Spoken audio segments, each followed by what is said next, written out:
Hi there, it's Dr. Shiana Reams. And today I want to talk about something a little more general. And this video is going to go back into the series, the playlist called The Sources, Reading Our Sources, as it has to do with understanding how all of this works and kind of expertise in general. And this didn't come up on this channel. It actually came up in a completely different context. I was recently contacted about being part of a documentary on where Alexander is buried in Alexandria. And it was very flattering. I'll probably be involved in at least some of it. But the fellow contacted me because I'm an Alexander specialist. And I had explained, yes, but I'm not a Ptolemaic specialist. I don't really deal with Alexandria.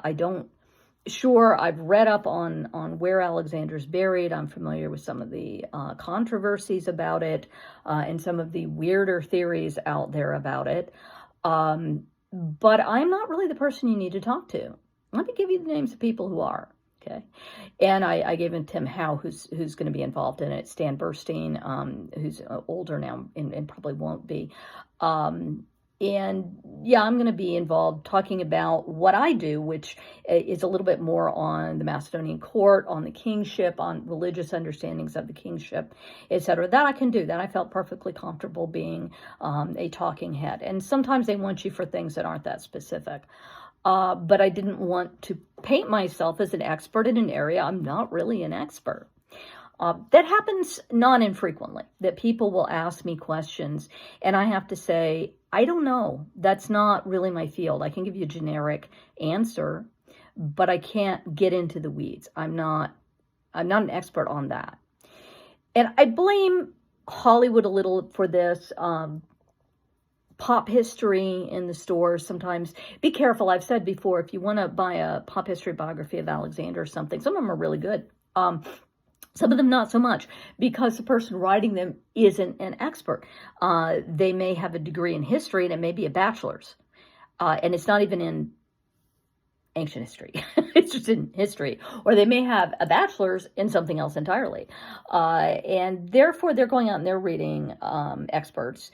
And some of what they're reading, I'm looking at the biography going, this is like 10 or 15 years out of date. Okay, you're not up on the research. So expertise does help both make you aware of the current theories. We have dozens, and I'm not kidding, dozens of chapters and articles published pretty much yearly on Alexander. I can't read them all, okay? Most of my colleagues have a hard time, although I swear to God, Sabina Mueller can read them all. If I'm not sure something's out there, I go poke Sabina and say, do you know anything about this? And she usually does. But it's really tough to keep up with, even what's published very specifically in your field, never mind in other fields. And so when you are going afield, you're going outside of where you read, you have to be a little careful with that. So I wanted to put that out there as kind of a warning in why do you want to listen to my channel about Alexander and not to AI? Well, AI for all the obvious reasons, it's slop, but not maybe to somebody else who's got a general history channel. It may not, what they're saying may not be bad or even necessarily wrong, but it may not be as detailed, and that's because they're doing history more generally, and that's fine. Okay, I'm not trying to do that. I'm trying to be very specific and stick to where I specialize and what I feel that I can talk about with some level of confidence, that you as a listener can feel confident that you are hearing where we are right now in scholarship on Alexander, not where we were 10 years ago, 20 years ago, okay, or even more than that in some cases.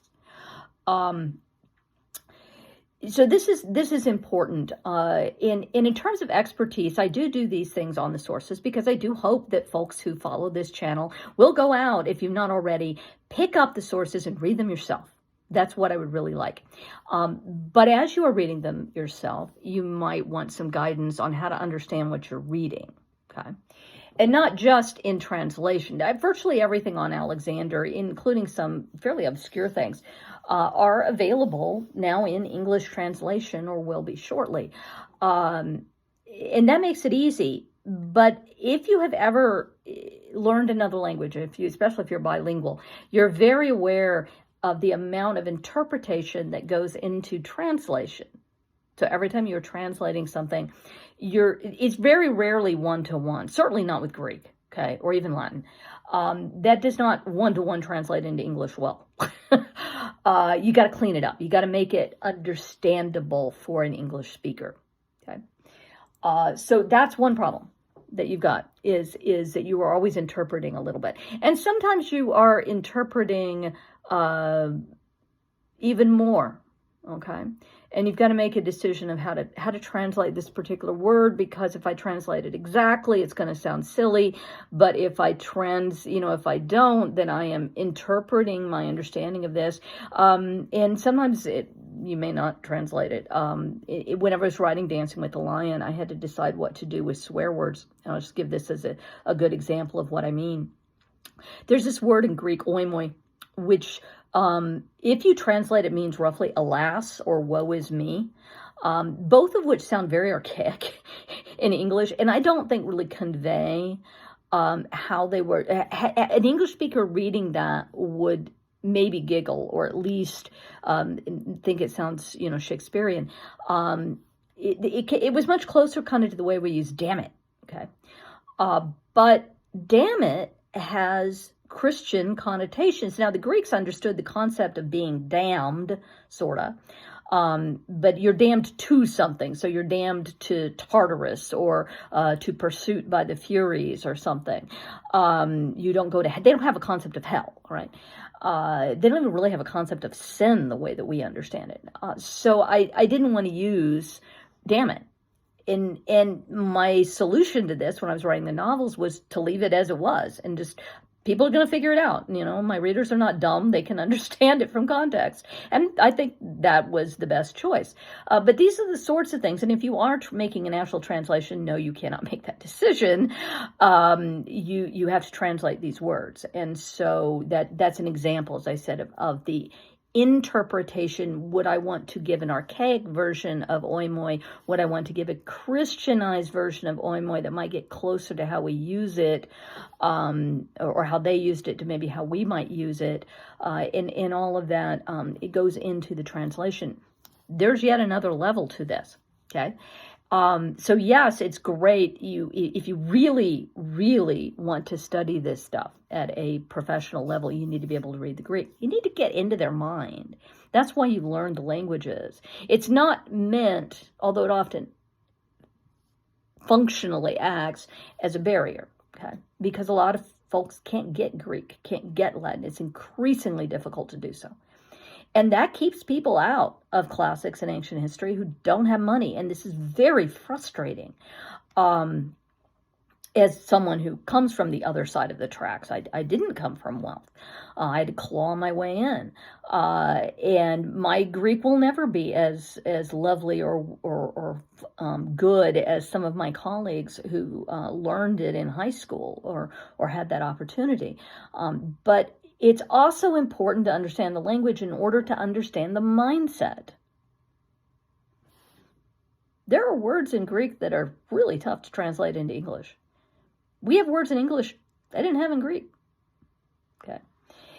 And that's interesting, isn't it? It suggests something that if they don't have a word for that, maybe it wasn't that important to them. And these are the sorts of things you only learn when you learn the language. So that's why language acquisition does matter, especially when you're working at, say, the PhD level, or even sometimes the master's level. All right, so that's my push for learning the languages if you can. Recognizing that there are some very real financial barriers to doing that. But there's yet another level, and this is what we call source criticism. And that's understanding the way that the text came down to us. This is in looking at the actual physical text. So let's say you can read Greek. Okay, so you can go to Plutarch, and I'm picking Plutarch on purpose because I'm going to talk about something later and ignore all the little pretty colors. But I'm going to try to put this up here where you can see it. Okay, this is the Greek text. Yes, it's backwards, but for what I'm going to show you, that does not matter. In here, you can see some of what we would call capital letters, like there. Okay, and you see the diacritical marks on top of it, the accents. You see punctuation in it. Okay, that's not there. Not in the manuscripts. None of it. None of that is there. All of it, in fact, is capitals, because that's how they wrote. Smaller text is Byzantine. Punctuation comes in really later, and even then sometimes there's only interpuncts. That's a dot. Midline, it's not a period. Might look like one if you don't recognize it, but it's middle of the line, middle of the letters, which separates the words because they're all slammed together too. There aren't spaces between the words. There's no capitalization because it's all capitalized. There's no punctuation. So, also, manuscripts have mistakes. They have things missing. They have transliterations of the words that sometimes you're like going, that don't make any sense. And even differences, if you're lucky to have more than one manuscript of a text, the two manuscripts might disagree sometimes. Okay. That's textual criticism. That until you can't even read it until you have something you can read. Okay. And that's what textual critics do. Okay. They make it, they create that text like the one you saw there in Plutarch. They're the ones who look at the actual manuscripts and put it into readable text. And then that also involves interpretation. If you have two manuscripts with two different things, which one do you go with? And really good manuscripts at the bottom will have this information for you of, in this manuscript it says this, and this one says that, and sometimes it'll indicate, well, this was left out, this was put in, this we don't think is the right word, so we're putting something else. That's all material that should be part of the apparatus for a good manuscript, like a Teubner. Loeb isn't bad, okay? And here at the bottom, I'll show you a little example. You see all the footnotes there. That's all the information, okay? And that's what that is. If you've ever wondered, well, what is all that crap at the bottom? That's what it is. It's telling you about the manuscripts. It's telling you about the history of the actual manuscript, not just the translation itself. And so this can also matter. And so if you're actually looking at these texts, sometimes you want to know that because it can make a difference. Sometimes it doesn't make any difference at all. Sometimes it does. And let me give you an example.